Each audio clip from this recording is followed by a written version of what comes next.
Bismillahirrahmanirrahim. Assalamualaikum warahmatullahi wabarakatuh. Innal hamdalillah nahmaduhu wa nasta'inuhu wa nastaghfiruh wa na'udzu billahi min shururi anfusina wa min sayyiati a'malina. May yahdihillahu fala mudilla lahu wa may yudlil fala hadiya lahu. Asyhadu an la ilaha illallah wahdahu la syarika lah wa asyhadu anna Muhammadan 'abduhu wa rasuluhu la nabiyya ba'dah. Ya ayyuhalladzina amanu taqullaha haqqa tuqatih wa la tamutunna illa wa antum muslimun. Ikhwati fillah azani Allah taala wa iyyakum jami'an. Para pemirsa Salam TV yang berbahagia, alhamdulillah pada kesempatan yang baik ini, pada kesempatan yang mulia ini, kembali Allah Subhanahu wa taala pertemukan kita dalam acara kajian rutin kita yaitu Majalisus Syahrul Ramadan karya Al-Imam Muhammad ibn Shalih Al-Utsaimin rahimahullah rahmatan wasi'atan. Pada pertemuan yang lalu atau episode yang ke-17 yang ke-16 mohon maaf, pada episode yang ke-16 yang lalu itu sudah kita bahas terkait dengan Al-Majlisu At-Tasi'u, majelis yang ke-9 terkait dengan hikamis siyam, yaitu hikmah-hikmah berpuasa. Dan itu sudah kita sampaikan ya, muqaddimah yang beliau sampaikan, kemudian juga beberapa hal ya, di antaranya kata Syekh bahwa Allah Subhanahu wa taala membuat ibadah yang ataupun mensyariatkan ibadah yang begitu banyak dan bervariasi, yang tujuannya agar masing-masing kita ya mampu untuk melakukan ibadah tersebut ya semampu kita tentunya.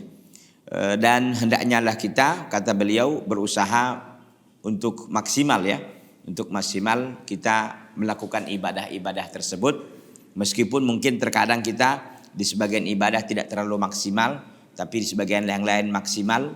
Mudah-mudahan kita selalu dibantu dan dimudahkan oleh Allah untuk bagaimana kita benar-benar maksimal semua di semua ibadah yang Allah Subhanahu wa taala syariatkan, dan kita diperintahkan untuk bagaimana ridho ya, senang kita dalam melaksanakan dan melakukan ibadah tersebut.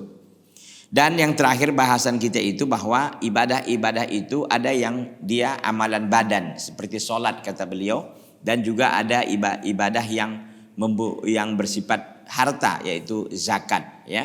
Dan di antaranya juga kata beliau, dan ini akan kita bahas pada pertemuan kita ini, ikhwati fillah azani Allah taala wa iyyakum jami'an.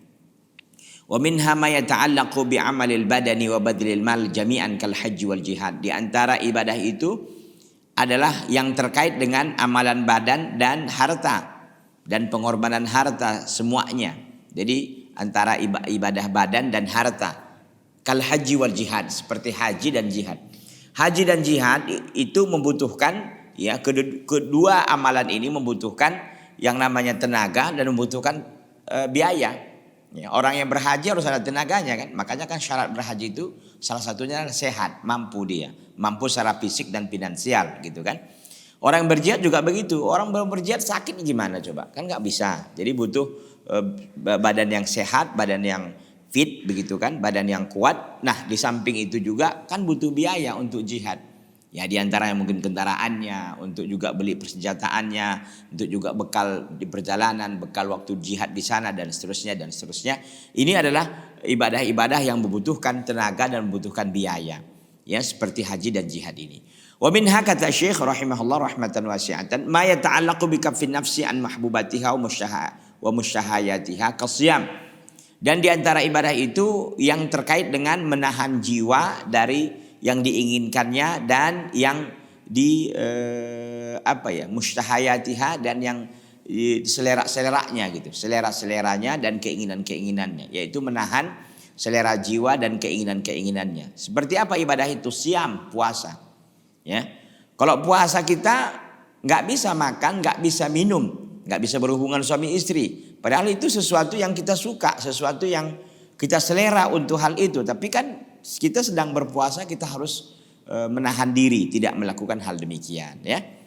Kemudian kata Syekh, fa idza qama al-'abdu bi hadhihi al-ibadat al-mutanawwi'ah wa akmalaha ala wajhil matlub minhu biduna sakhatin aw tafritin fata'iba wa 'amila wa badzala ma kana muhban ilaihi wa kaffa amma tashhi nafsu ta'atan lil rabbih wa imtithali amrihi wa ridha bi syar'ihi kana dzalika dalilan ala kamali ubudiyatihi wa tamami inqiyadihi.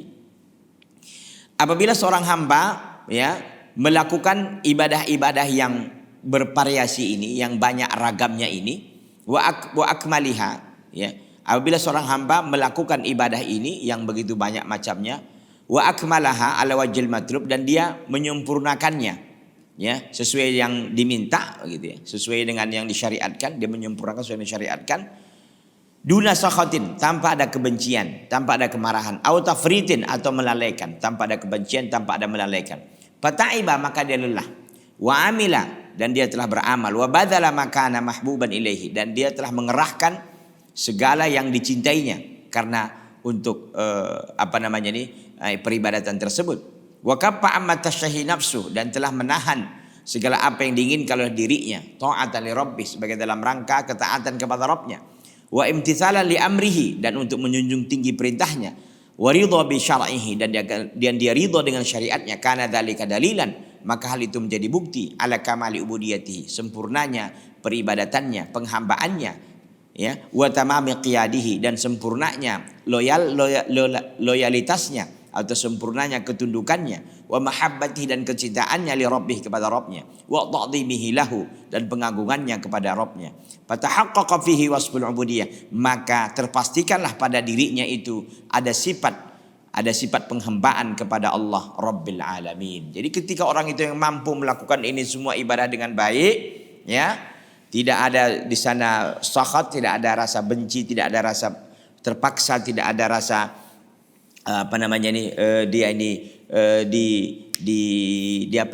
dipaksa, ya. Kemudian tidak ada perasaan dia ini marah, nggak ada kebencian, yang ada rasa kasih, yang ada rasa bagaimana dia benar-benar mencintai ibadah itu karena itu adalah perintah Allah Azza wa Jalla, maka dengan itu dia akan nampak di situ sifat, ya, seorang penghambaannya kepada Allah Subhanahu wa taala. Karena apapun ceritanya, kita ini adalah hamba Allah, ya. 1x24 jam pastikan diri kita itu hamba Allah. Ini kadang-kadang kita kan dari waktu 24 jam itu mungkin kita sebentar aja jadi hamba Allah. Jangan. Yang lainnya kita jadi Abdul Mal, hamba harta. Mungkin juga Abdul Jah, hamba jabatan. Juga Abdul Nas, mungkin hambanya manusia. Jangan. Pastikan diri kita selalu menjadi hamba Allah Subhanahu wa taala 1x24 jam. Dengan berbagai macam ibadah yang kita tunaikan dan kita laksanakan, ya, dalam rangka ketaatan kita kepada Allah Subhanahu wa taala. Ikhwati fillah azani Allah taala wa iyyakum jami'an, para pemirsa Salam TV yang berbahagia. Idza tabayyana dzalika, apabila telah nyata bagi seorang hal demikian, fa inna lisyami hikaman katsirah, maka sesungguhnya ibadah puasa itu memiliki hikmah yang sangat banyak. Istaujabat an yakuna fardhatan min faraidil Islam wa ruknan min arkanihi, maka pantaslah puasa itu menjadi salah satu fardu dari fardu-fardu yang ada dalam Islam, dan menjadi salah satu rukun daripada rukun-rukun Islam. Artinya hikmah puasa begitu sangat besar, begitu sangat banyak, maka layaklah dia menjadi salah satu yang dipardukan, ya, di dalam Islam ini, yang menjadi salah satu yang diwajibkan, ibadah menjadi salah satu ibadah yang wajib di dalam Islam ini, dan juga menjadi salah satu rukun daripada rukun Islam. Bukankah kita tahu bahwa puasa itu adalah salah satu rukun Islam setelah syahadatain, salat, zakat, kemudian as-siyam, puasa, kemudian haji. Oleh karena itu ikhwati fillah azani Allah taala wa iyyakum jami'an, inilah Syekh akan menjelaskan, memaparkan lebih jauh apa saja hikmah puasa yang banyak itu. Beliau kan tadi menyatakan bahwa hikmah puasa itu banyak, sehingga pantas dia menjadi rukun Islam, pantas dia menjadi salah satu di perkara yang diwajibkan dalam Islam. Apa saja kita lihat. Faman hikamis siyami, maka di antara hikmah puasa annahu ibadatun lillahi tabaraka wa ta'ala, bahwa di antara hikmah puasa itu bahwa ibadah puasa itu adalah ibadah kepada Allah, bahwa puasa itu adalah peribadatan kepada Allah. Yataqarrabu al-'abdu fiha, seorang hamba mendekatkan diri kepada Allah fiha, dalam ibadah tersebut, dalam ibadah puasa tersebut. Bitarki mahbubatihi wa musyahayatihi, dengan meninggalkan yang sesuatu yang dicintainya, wa musyahayatihi, dan sesuatu yang diinginkannya, min ta'amin, dari perkara makan, wa syarabin, dan minum, wa nikah, dan nikah, maksudnya jika jima. Fayazharu bidzalika sidqu imanihi, maka nampaklah dengan demikian, artinya dengan dia meninggalkan perkara itu, perkara makan, minum, berhubungan suami istri tadi, maka nampaklah di situ apa? Sidqu imanihi, ketulusan imannya. Wa kamalu ubudiyatihi, dan sempurnanya penghambaannya lillahi tabaraka wa taala, kepada Allah Subhanahu wa taala. Jadi dengan itu nampaklah ketulusan imannya, nampaklah kesempurnaan ibadahnya kepada Allah, wa quwwatu mahabbati lahu, dan kuatnya cintanya kepada Allah, wa rajaihi ma indah, dan dia kuatnya pengharapannya apa yang ada di sisi Allah. Jadi ketika orang itu melaksanakan berpuasa dan meninggalkan segala yang dicintainya, segala yang diinginkannya dari perkara makan, minum, berhubungan sama istri, maka di situ nampaklah seorang itu ketulusan imannya, kesempurnaan penghambaannya, dan kuatnya cintanya kepada Allah Subhanahu wa taala, dan kuatnya juga pengharapannya kepada Allah, dan kuatnya pengharapannya apa yang ada di sisi Allah dari pahala dan ganjaran yang besar bagi mereka-mereka yang melaksanakan ibadah puasa. Fa innal insana la yatruku mahbuban lahu illa lima huwa a'dham indahu minhu. Maka seorang manusia tidak meninggalkan sesuatu yang dicintainya kecuali karena ada perkara yang lain yang lebih besar dari hal yang dicintainya itu. Gitu kan. Bukankah seorang manusia cinta kepada makanan? Iya.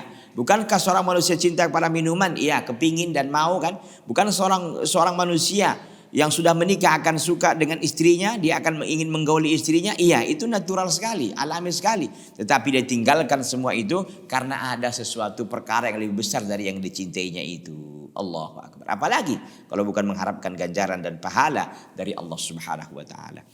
Walamma 'alimal mu'min anna ridallahi fi siyam bi tarki syahwatihi al-majbul ala mahabbatiha qaddama ridha maulahu ala ma huwa ala hawahu fatarakaha ashadda ma yakunu syauqan ilaiha li'anna ladzatahu wa rahata nafsi fi tarki dzalika lillahi azza wa jalla, ya.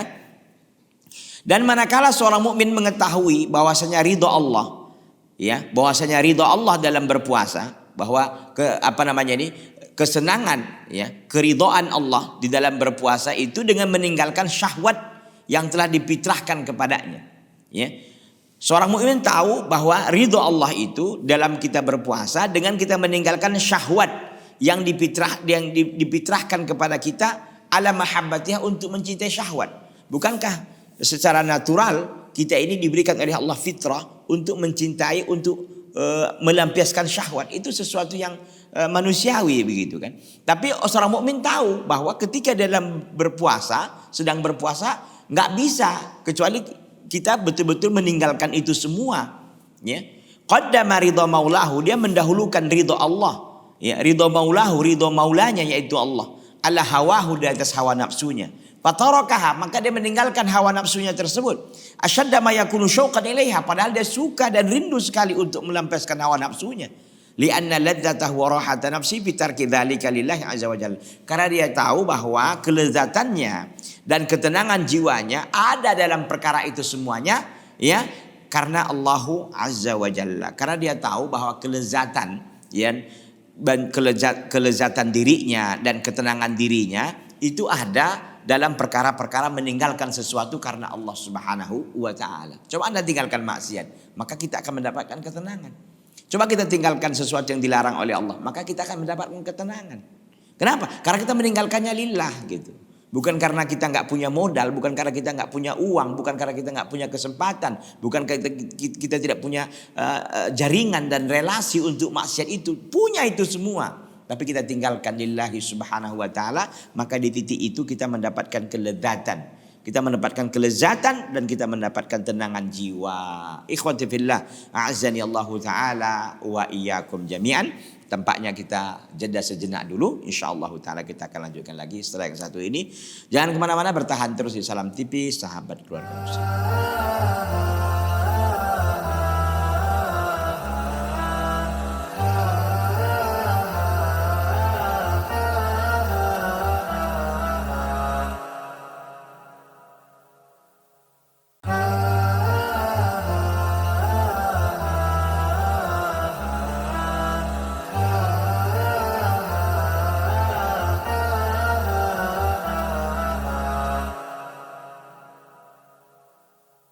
Ikhwati fillah, azani Allah ta'ala wa iyyakum jami'an.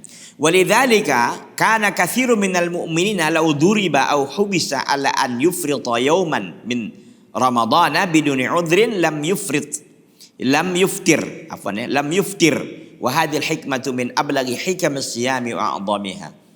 Jadi ketika seorang itu tahu benar, seorang mukmin tahu benar bahwa ridho Allah itu dalam berpuasa, Allah ridho dengan puasa kita dengan cara meninggalkan semua syahwat yang dipitrahkan oleh Allah kepada kita. Kita suka dengan perkara-perkara makan, minum dan segala macamnya kan. Tapi itu kita tinggalkan.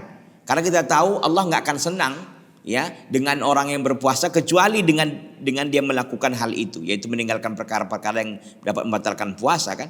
Kita mendahulukan ridho Allah SWT daripada hawa nafsu kita. Padahal kita sedang rindu-rindunya kepada perbuatan itu. Karena kita tahu bahwa kelezatan jiwa dan ketenangannya ada pada hal-hal meninggalkan sesuatu yang dia itu dimurkai oleh Allah. Karena Allah Subhanahu wa taala, maka kita akan mendapatkan ketenangan jiwa itu. Walidzalika, oleh karena itu kata Syekh, karena katsirun minal mu'minin, kebanyakan dari orang-orang beriman, lauduriba, seandainya dia dipukul, au hubisa, atau dia dipenjarakan, ala an yuftira yauman, agar dia mau berbuka satu hari dari Ramadan biduni udhrin, tanpa udhur, lam yuftir, dia tidak akan mau berbuka. Jadi karena kekuatan imannya itu kan begitu. Dia tahu hatta walaupun dia dipukul, hatta walaupun dia dipenjarakan, agar dia mau berbuka satu hari dari bulan Ramadan tanpa udhur, dia tidak akan mau melakukannya. Dia tetap bertahan untuk berpuasa meskipun dia mungkin dipukul, meskipun dia akan dipenjarakan, dia tetap memilih untuk berpuasa karena dia tahu nggak boleh orang itu berbuka tanpa ada udhur syar'inya. Wahadil hikmatu min ablagil hikam, inilah hikmah yang paling mengena dari hikmah-hikmah puasa, wa a'dhamiha, dan yang paling agungnya. Ikhwati fillah azani Allah taala wa iyyakum jami'an. Wa min hikamis siyam, di antara hikmah-hikmah puasa, annahu sababun li taqwa, kama qala subhanahu wa ta'ala, bahwa puasa itu menjadi sebab seorang itu untuk menggapai ketakwaan. Puasa adalah sarana untuk menggapai ketakwaan, kama qala subhanahu wa ta'ala, sebagaimana Allah Subhanahu wa ta'ala berfirman, ya ayyuhalladzina amanu kutiba alaikumus siyamu kama kutiba alal ladzina min qablikum la'allakum tattaqun. Wahai orang-orang beriman, diwajibkan kepada berpuasa, diwajibkan kepada kalian untuk berpuasa sebagaimana hal itu telah diwajibkan kepada orang-orang sebelum kalian. Apa tujuannya? La'allakum tattaqun, agar kalian menjadi orang-orang yang bertakwa. Allahu akbar. Fa inna shaima ma'murun bi fi'li ta'at wa ijtinabil ma'asi, kama qala an-nabiy sallallahu alaihi wasallam. Maka sesungguhnya orang yang sedang berpuasa ma'murun, diperintahkan bi fi'li ta'at, untuk menjalankan ketaatan-ketaatan, wa ijtinabil ma'asi, dan menjauhkan segala perkara maksiat. Kama qala an-nabiy sallallahu alaihi wasallam, sebagaimana dikatakan oleh Nabi sallallahu alaihi wasallam. Apa kata beliau sallallahu alaihi wasallam? Malam yada' qaula zuri, barang siapa yang tidak meninggalkan perkataan dusta, wal amala bihi, dan perbuatan dusta, wal jahla, dan kejahilan, falaysa lillahi hajatun, maka tidak adalah bagi Allah kebutuhan, tidak ada bagi Allah azza wa jalla hajat fi an yada'a ta'amah wa syarabah, dalam perkara dia meninggalkan makanannya dan minumannya. Allahu akbar. Jadi berpuasa ini betul-betul kita berpuasa dari semua sisi. Bukan kita hanya berpuasa makan dan minuman, tidak. Perkataan juga, perbuatan yang dapat menjatuhkan kita kepada perbuatan dosa dan maksiat. Makanya orang berpuasa itu betul-betul maksimal ketakwaannya dari semua sisi. Ketakwaan dari sisi mulutnya, ketakwaan dari telinganya, semuanya terjaga ketakwaannya. Allahu akbar. Maka kata Nabi SAW, barang siapa yang tidak mau meninggalkan perkataan zur, perkataannya berdusta, dan amal bihi, dan juga perbuatannya, dan kejahilan-kejahilan yang lain, maka Allah tidak butuh untuk dia meninggalkan makanannya dan minumannya. Rawahul Bukhari, hadis ini diriwayatkan oleh Imam Al-Bukhari rahimahullah rahmatan wasi'atan. Wa idza kana shaimu talabbisan bisyam, kalau seandainya orang berpuasa sedang menjalankan puasanya, fa innahu kullama, maka sesungguhnya setiap kali hamma bi maksiatin, dia berkeinginan untuk maksiat, tadzakkara, dia teringat annahu shaimun famtana'a anha, dia teringat bahwa dia sedang berpuasa, famtana'a anha, maka dia pun tercegah, terhalangi dari maksiat tersebut. Jadi ketika orang berpuasa, Ya, dia ingin melakukan satu maksiat, keinginnya terbesit mau gitu, dia teringat, wah aku sedang berpuasa, maka dia nggak akan mau melakukannya. Kenapa? Karena puasa itu menjadi penghalang baginya untuk untuk melakukan perbuatan maksiat. Walihada, oleh karena itu, amar Nabi sallallahu alaihi wasallam as-shaim. Oleh karena itu Nabi sallallahu alaihi wasallam memerintahkan kepada orang berpuasa an yaqula, agar dia mengucapkan liman sabbahu, bagi siapa yang memakinya, au syatamahu, atau mencelaknya, bagi siapa yang memakinya atau mencelaknya atau mengumpatnya. Apa kata orang berpuasa ketika ada orang lain yang mencelaknya atau mengumpatnya? Inni mru'un shaimun, saya inilah seorang yang sedang berpuasa. Tambihan lahu, sebagai peringatan baginya, ala anna shaim, bahwasanya orang yang sedang berpuasa ma'murun, itu diperintahkan bil imsak anisabbi, diperintahkan untuk menahan daripada sabbi. Sabbi itu adalah memaki, wasyatmi, dan juga mengumpat. Jadi sebagai peringatan kepada orang yang melakukan itu gitu. Jadi ini tambihan, sebagai peringatan baginya, bagi orang yang memaki, bagi orang yang mengumpatnya. Jadi ketika ada orang yang mengumpat orang sedang berpuasa, maka dia mengucapkan inni mru'un shaimun, saya ini adalah seorang berpuasa. Perkataan saya ini sedang berpuasa itu sebagai peringatan bagi orang yang mencelanya itu, bahwa orang berpuasa ditahan atau dilarang untuk memaki dan juga mengumpat. Wa tadhkirun li nafsi, dan juga sebagai peringatan bagi dirinya, bi annahu mutalabbisun bisyam, bahwa dia sedang menjalani ibadah puasa. Fayamtanu anil muqabalah, maka dia pun terhalangi dari membalas bisabbi wasyatmi, dengan memaki dan juga mencaci ataupun mengumpat. Jadi luar biasa ini. Jadi orang yang berpuasa itu akan mampu dia mengendalikan dirinya. Begitu. Ketika ada orang yang mencacinya, juga mencelaknya, mengumpatnya, dia nggak akan balas. Karena dia tahu bahwa konsekuensi dia sedang berpuasa, dia wajib menahan diri dari ini semuanya, nggak boleh memaki, nggak boleh juga mencela. Sekaligus, itu peringatan bagi orang yang mencelanya, bahwa itu nggak boleh dilakukan. Karena orang berpuasa juga tidak akan membalas gitu. Kalau mau melakukan nanti. Kalau mau dapatkan perlawanan, jadi supaya ada apple to apple gitu.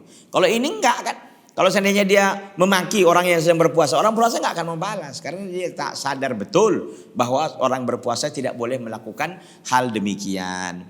Ikhwati fillah azani Allah taala wa iyyakum jami'an, para pemirsa Salam TV yang masih setia bersama kita. Wa min hikamis siyami, dan di antara hikmah-hikmah puasa, annal qalba yatakhalla bil fikri wa dzikri, bahwa di antara hikmah berpuasa itu bahwa hati itu terfokuskan untuk berpikir dan berzikir. Jadi kalau orang sedang berpuasa, hatinya akan fokus untuk hanya berpikir dan berzikir. Li'anna tanawula syahwat, karena melampiaskan syahwat. Yastaujibu, itu mengharuskan al-ghaflah. Itu mengharuskan al-ghaflah. Itu apa? Al-ghaflah itu lalai. Wa rubbama yuqassi al-qalba, dan boleh jadi pelampiasan hawa nafsu itu akan membuat hati jadi keras. Wa yu'mi anil haq, dan membuat hati itu buta dari kebenaran. Walidzalika arsyadan Nabi sallallahu alaihi wasallam ila takhfifin at-ta'ami wasyarab. Oleh karena itu Nabi sallallahu alaihi wasallam membimbing kita semua untuk mengurangi makan dan minum. Faqala sallallahu alaihi wasallam, berkata Nabi sallallahu alaihi wasallam, ma mala'a ibnu adama wi'an syarran min batnin. Dan tidaklah anak Adam memenuhi sebuah bejana yang lebih buruk daripada perutnya. Tidak ada anak Adam memenuhi satu bejana yang lebih buruk daripada perutnya. Bihasmi ibni Adam luqaimatun yuqimna salbah, maka cukuplah kepada anak Adam luqaimat. Luqaimat itu beberapa suap, yuqimna sulbah, untuk menegakkan tulang punggungnya. Jadi tidak banyak begitu. Fa in kana la mahalata, maka seandainya tidak boleh tidak, memang harus dia banyak makan. Fa thuluthun li ta'amihi, minimal sepertiga untuk makannya, sepertiga perutnya untuk makanannya. Wa thuluthun li syarabihi, dan sepertiga untuk minumnya. Wa thuluthun li nafsihi, dan sepertiga untuk nafasnya. Rawahu Ahmad wa Nasa'i wa Ibnu Majah. Hadis ini diriwayatkan oleh Ahmad, An-Nasa'i, dan Ibnu Majah. Ikhwati billah azani Allah taala wa iyyakum jami'an. Jadi intinya bahwa ketika orang itu berpuasa, hati akan terfokus untuk berzikir dan berpikir.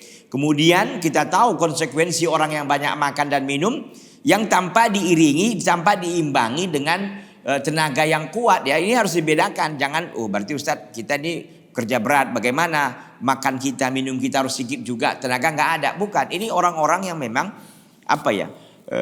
membuat dia tidak ibadah ya, tidak malas ibadah. Orang yang banyak makan dan minum, yang kerjaannya ngemil aja, yang kerjaannya kuliner aja gitu kan. Itu tersibukkan dengan perkara-perkara itu, lupa ibadah, malas ibadah kepada Allah.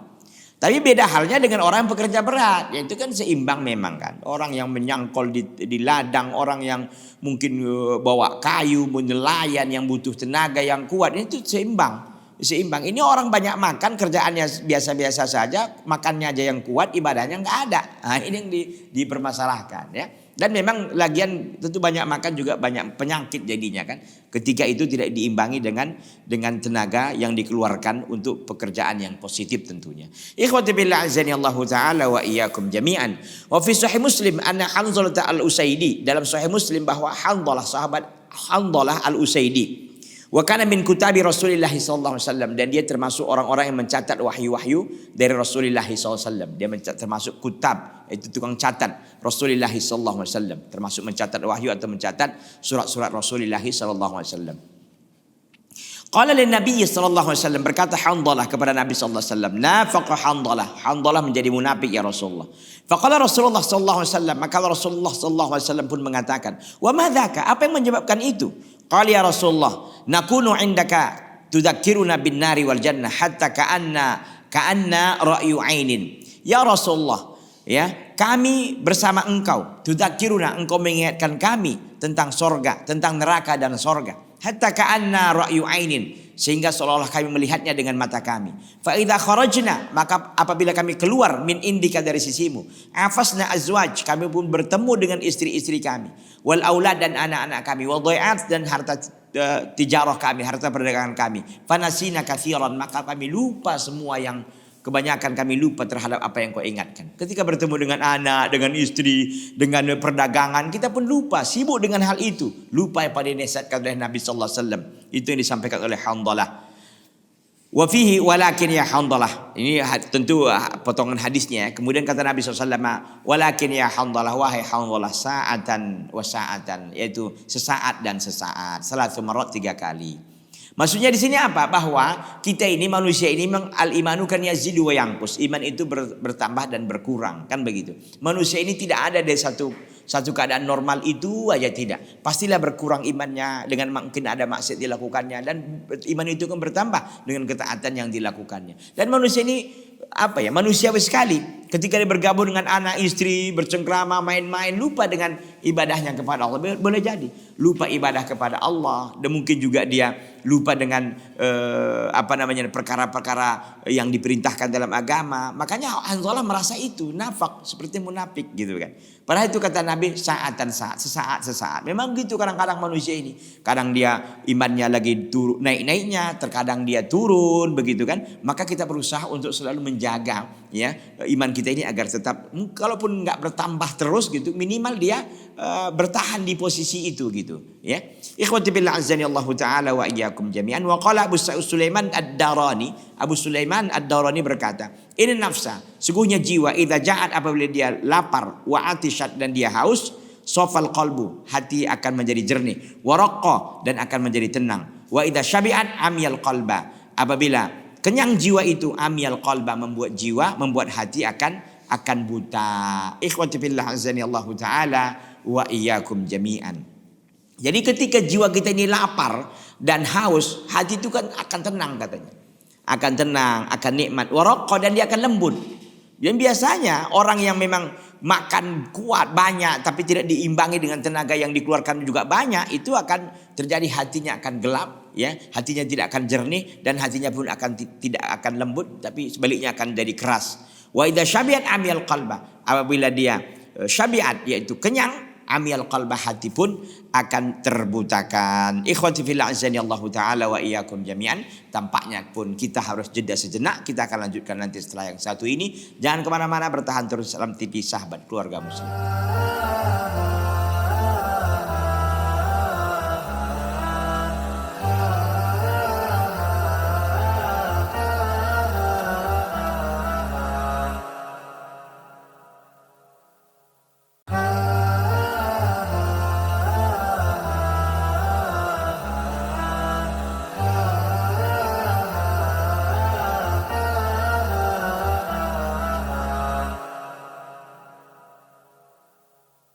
Ikhwati fillah azani Allah taala wa iyyakum jami'an. Wa min hikamis shiyam, di antara hikmah-hikmah puasa, annal ghaniya, bahwa orang kaya ya'rifu bihi qadra ni'matillahi alaihi bil ghina. Bahwa orang kaya, kata Syekh, mengetahui kadar nikmat Allah yang diberikan kepadanya bil ghina, dengan kekayaannya. Haitsu an'ama Allah taala alaihi bi ta'am wa syarab wa nikah. Karena Allah SWT memberikan nikmat kepadanya berupa apa? Berupa makanan, wasyarab dan minuman, wan nikah dan juga nikah. Wa qad hurimaha katsirun minal khalqi, padahal perkara itu banyak dihalangi manusia dari itu. Banyak manusia enggak bisa makan, banyak manusia enggak bisa minum, banyak manusia enggak dapat jodohnya dan sebagainya, banyak. Fayahmadillaha ala hadhihi ni'mah, maka dia hendaklah dia memuji Allah di atas nikmat-nikmat ini, wa yashkuruhu, dan bersyukur kepadanya, ala hadza taisir, di atas kemudahan ini. Nah itu dia. Wa yadhkuru bidzalika, dengan demikian dia juga teringat akhahu al-faqir, saudaranya yang fakir, alladzi rubbama yabitu tawiyan ja'ian, yang boleh jadi dia tidur malam dalam keadaan lapar, dalam keadaan susah, dalam keadaan kehausan. Boleh jadi dia saudaranya ini tidur, saudaranya yang fakir itu tidur dalam keadaan perutnya kosong, perutnya kelaparan. Ya, payajudu alaihi, maka dengan demikian orang kaya itu pun akan berderma kepadanya, bisadaqah, dengan bersedekah, yaksu biha auratahu, dengan sedekah pakaian yang diberikan untuk menutup aurat saudaranya yang fakir, wa yasuddu biha jau'atahu, dan dia memberi makan ataupun menghilangkan dengan sedekahnya itu kelaparannya. Ya begitu. Walidzalika kana Nabi sallallahu alaihi wasallam ajwadan nas. Oleh karena itu Nabi sallallahu alaihi wasallam adalah manusia yang paling dermawan. Wa kana ajwad, dan dia lebih dermawan lagi ma yakunu fi Ramadan, ketika dia berada di bulan Ramadan. Hatta hina yalqahu Jibril, ketika Jibril pun menemuinya, fayudarisuhul Quran, lalu bermurajaah, menguranginya, yudarisuhu, yaitu mengulang-ulanginya Al-Quran ataupun mengajarinya Al-Quran. Begitu. Jadi di antara hikmah puasa juga di sini, orang kaya tahu betul bagaimana besarnya nikmat Allah yang diberikan Allah kepadanya.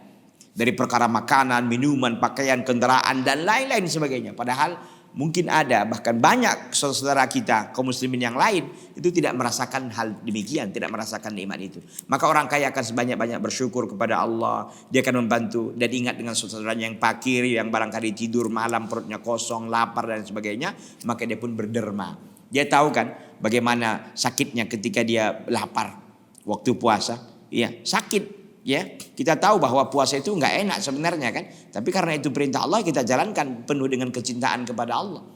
Makanya orang kaya ini dengan puasa ini dia tergugah. Dia teringat dengan saudaranya yang fakir, yang mungkin tidak makan dan minum. Maka dengan demikian dia menjadi orang yang dermawan. Wa min hikamis siyam, di antara hikmah-hikmah puasa, atamarrunu ala dhabtin nafsi, yaitu latihan untuk dhabtin nafsi, latihan untuk mendisiplinkan diri. Wa saitaratu 'alaiha, dan juga untuk menguasai diri. Wal quwwatu 'alal imsak bizimamiha, dan kekuatan untuk menahan bizimamiha, itu kekang-kekangnya. Hatta yatamakkana min at-tahakkumi fiha, sehingga dia memungkinkan untuk menguasai dirinya tersebut, wa yaqudaha ila ma fihi khairuha wa sa'adatuha, dan dia menggiringnya kepada perkara yang di situ ada kebaikannya dan kebahagiaannya. Jadi seorang manusia dengan puasa ini dia latihan bagaimana dia bisa mendisiplinkan jiwanya dan menguasai jiwa tersebut. Dan dia kuat untuk menahan tali kekangnya sehingga dia menguasainya dan selalu mengarahkannya kepada kebaikan dan kebahagiaannya. Fa innan nafsa ammaratun bisu, karena sungguhnya jiwa itu memerintahkan dengan keburukan. Illa ma rahima rabbi, kecuali kecuali jiwa-jiwa yang disayangi oleh Allah. Fa idza atlaqal mar'u li nafsihi ananaha aw qa'anhu fil mahaliki. Apabila seseorang itu melepaskan tali kekangnya untuk dirinya, auqa'anhu, dia akan menjatuhkannya, akan membawanya fil mahalik, kepada kebinasaan. Wa idza malaka amroha, apabila seorang itu memiliki urusannya, menguasai urusan jiwanya, wa saitara 'alaiha, dan yang menguasai atasnya, tamakkana, dan dia mungkin min qiyadatiha, dia mungkin untuk membawanya ila a'lal maratib, kepada derajat yang tinggi, wa asnal matalib, dan kepada tujuan yang mulia.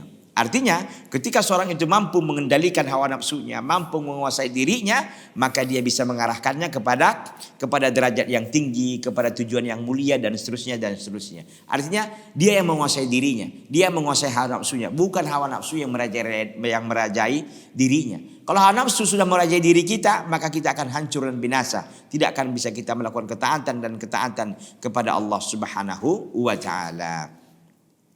Wa min hikamis siyam, dan di antara hikmah puasa ikhwati fillah, para pemirsa Salam TV yang berbahagia, kasrun nafsi, yaitu menundukkan jiwa, wal haddu min kibriyaiha, dan membuang dari kesombongan jiwa tersebut, hatta tad'a lil haqqi, hatta takhda'a lil haqqi, sehingga jiwa itu tunduk kepada kebenaran, wa talina lil khalqi, dan dia lembut kepada makhluk.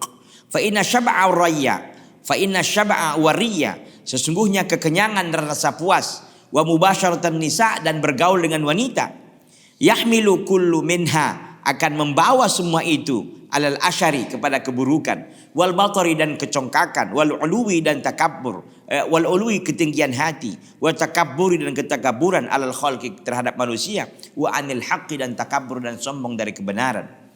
Wa dzalika, dan demikian itu, ana nafsa inda ihtiyajiha li hadhil umur, dan perkara itu adalah ketika jiwa, ya, anna nafsa, bahwa jiwa ketika dia membutuhkan ini semua, membutuhkan dia untuk kenyang, membutuhkan dia untuk puas, dan membutuhkan untuk selalu bergaul dengan wanita, ya. Ketika butuh itu, lihadil umur, dia butuh, ketika jiwa butuh untuk itu, tushghilu, dia berupaya bitahsiliha, untuk mendapatkannya, untuk mendapatkan kepuasan, ketenangan, bergaul dengan wanita.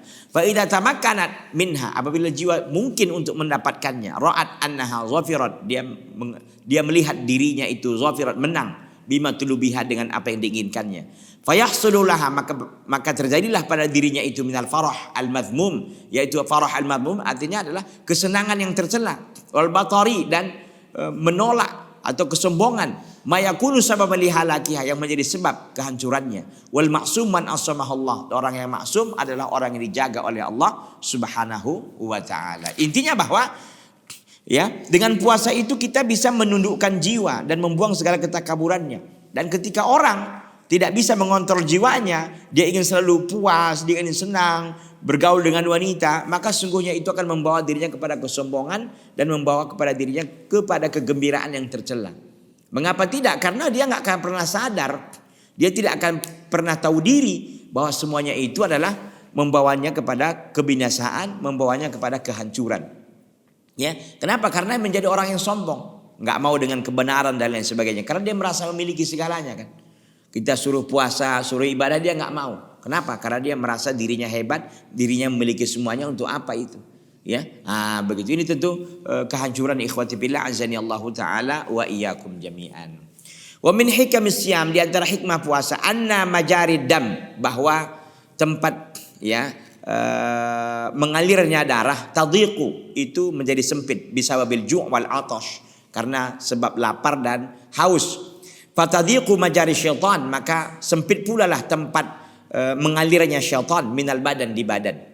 Fa inna syaitana yajri min ibni adam majrodam, karena syaitan itu mengalir di di ibnu Adam atau di badan anak Adam, majrodam, tempat mengalirnya darah. Syaitan itu mengalir di tempat dia, di tubuh anak Adam, di tempat mengalirnya darah. Kama sabata dzalika fi sahihaini an Rasulillah sallallahu alaihi wasallam, sebagaimana hal itu telah tetap dalam sahihaini, dalam dua sahih, itu Bukhari dan Muslim, dari Rasulullah sallallahu alaihi wasallam. Fataskunu bisyam, maka dengan itu, ya, dengan dengan berpuasa itu, taskunu, maka akan tenang, bisyam, akan tenang, akan tenanglah aliran daripada darah tersebut. Wasawasa syaitan, dan akan lemahlah syaitan. Karena darah nggak akan mengalir lagi lebih ini, kan, maksudnya dia lebih tenang, ya, akan lebih sempit gitu, kan. Maka syaitan pun nggak akan lagi beraksi dengan sebaik-baiknya. Begitu, performanya turun. Begitu kira-kira. Watangkasiru suratul syahwah wal ghadab, dan akan hancurlah bentuk syahwat dan kemarahan. Orang berpuasa tidak akan mudah marah, syahwatnya pun akan turun. Walidzalika qala Nabi sallallahu alaihi wasallam, oleh karena itu berkatalah Nabi sallallahu alaihi wasallam, Ya masyaallah syabab, wahai para pemuda, man istata'a minkumul ba'ah, barang siapa di antara kalian mampu untuk al-ba'ah, falyatazawwaj, maka hendaklah dia menikah. Ba'ah itu artinya mampu untuk memberikan kebutuhan istrinya, maharnya, kebutuhan dan lain-lain, maka hendaklah dia menikah. Fa innahu aghaddu lil basar, karena menikah itu aghaddu lil basar, itu menahan pandangan. Wa ahsanu lil farji, dan menjaga daripada kemaluan. Wa man lam yastati', barang siapa tidak mampu fa alaihi bisawm, maka kewajibannya lah berpuasa. Fa innalahu wija', puasa itu sebagai perisai, sebagai peluru hawa nafsunya, peluru, ya. Muttafaqun alaih, hadis ini disepakati oleh Bukhari dan Muslim. Faja'ala shauma, maka Nabi SAW menjadikan puasa wijaan, sebagai perisai untuk syahwat menikah, wa kasri lihiddatiha, dan untuk mengurangi, untuk menundukkan gejolak-gejolak syahwat tersebut. Jadi ketika pemuda nggak ada ba'ahnya, nggak ada kemampuannya untuk memberikan nafkah, memberikan mahar kepada seorang wanita, maka dia jangan menikah, lebih baik dia berpuasa. Kenapa? Karena puasa itu akan menjadi perisai baginya untuk menghancurkan syahwatnya dan juga untuk menghalangi gejolak-gejolaknya tersebut. Ya. Tapi ketika dia mampu, hendaklah dia menikah. Ini hadis Nabi Sallallahu Alaihi Wasallam. Hadis riwayat Al-Imam Al-Bukhari dan Al-Imam Muslim. Ikhwati fillah azani Allah Ta'ala wa iyyakum jami'an. Makanya ketika ada pemuda yang pemuda yang sudah kepingin menikah, maka hendaklah segera menikah. Kalau memang punya kemampuan, Kalau memang nggak punya, puasa. Karena puasa itu ternyata mampu, untuk merontokkan segala keinginan syahwatnya dan juga untuk menghalangi dari gejolak-gejolak syahwat tersebut. Ikhwati billah azani Allah Ta'ala wa iyyakum jami'an, para pemirsa Salam TV yang berbahagia. Wa min hikamis siyami, di antara hikmah-hikmah puasa, ma yatarattabu alaihi, apa yang sudah menjadi konsekuensinya, minal fawaidis sihhiyah, dari faedah-faedah kesehatan. Ini kata Syekh Muhammad Ibn Shalih Al-Utsaimin, bahwa di antara hikmah puasa itu adalah hal yang terkandung dalam puasa itu sendiri. Apa itu? Faedah-faedah kesehatan. Allati tahsulu bi taqlil ta'am, yang didapatkan faedah kesehatan itu dengan menyedikitkan makanan, wa irahati jihazil hadmi limuddatin muayyanah, dan mengistirahatkan jihazil hadmi, artinya adalah pencernaan, limuddatin muayyanah, untuk masa tertentu, wa tarassubi ba'dir rutubat, dan untuk mengurangi sebagian cairan-cairan, wal fadalan ad-darah, dan sisa-sisa makanan yang membahayakan bil jismi, yang membahayakan bagi badan, wa ghairi dzalik, dan hal-hal lain demikian, Intinya bahwa di antara hikmah berpuasa juga, selain tadi disebutkan bahwa untuk mendapatkan ketakwaan, untuk mengurangi hawa nafsu, untuk memperkecil ruang gerak setan dan lain sebagainya sekali, ternyata faedahnya juga adalah sihhiyah, faedah kesehatan. Makanya ikhwati fillah azani Allah Ta'ala wa iyyakum jami'an, orang berpuasa itu akan mendapatkan faedah kesehatan, dia akan badannya, akan tubuhnya akan sehat. Kenapa? Karena dia mensedikitkan makanan dan minuman, dan juga mengistirahatkan pencernaannya untuk beberapa saat, dan juga untuk mengurangi sebagian cairan-cairan, sebagian cairan-cairan dan sisa-sisa makanan di tubuhnya, wa ghairi dzalik, dan hal-hal lain selain itu. Fama'adhama hikmatallahi wa ablaghaha, maka alangkah besarnya hikmah Allah, wa ablaghaha, dan sangat mengenainya hikmah tersebut. Wa ma anfa'a syara'iha, dan begitu sangat bermanfaatnya syariat-syariat Allah lil khalqi, untuk makhluknya, wa aslahaha, dan begitu besarnya dampak positifnya terhadap makhluknya, terhadap hamba-hambanya. Kemudian beliau berdoa menutup majelis yang ke-9 ini, Allahumma faqihna ya Allah, Fakihkanlah kami, berilah kami pemahaman fi dinik, tentang agamamu, wa alhimna, dan ilhamkanlah kepada kami mengenal asrari syariatika, rahasia-rahasia daripada syariatmu, wa aslih lana syu'una dinana wa dunyana, dan perbaikilah segala urusan agama kami dan dunia kami, waghfir lana wa li walidina, ampunkanlah bagi kami dan kepada orang tua kami, wa li jamil muslimina, dan kepada seluruh kaum muslimin, bi rahmatika, dengan rahmatmu ya arhamar rahimin, wahai maha penyayang lagi maha pengasih penyayang. Wa sallallahu ala nabiyina Muhammad wa ala alihi wa sahbihi ajma'in. Ikhwati fillah azani Allah Ta'ala wa iyyakum jami'an. Tampaknya waktu kita sudah berakhir. Mudah-mudahan pertemuan kita ini diberkahi oleh Allah Subhanahu wa taala, dan apa yang saya sampaikan tadi bermanfaat bagi saya dan seluruh pemirsa Salam TV yang setia mengikuti acara ini. Hada wa sallallahu wasallam wa baraka ala nabiyina Muhammadin wa ala alihi washabbihi wasallam. Subhanaka Allahumma bihamdika asyhadu an la ilaha illa anta astaghfiruka wa atubu ilaika. Wassalamualaikum warahmatullahi wabarakatuh.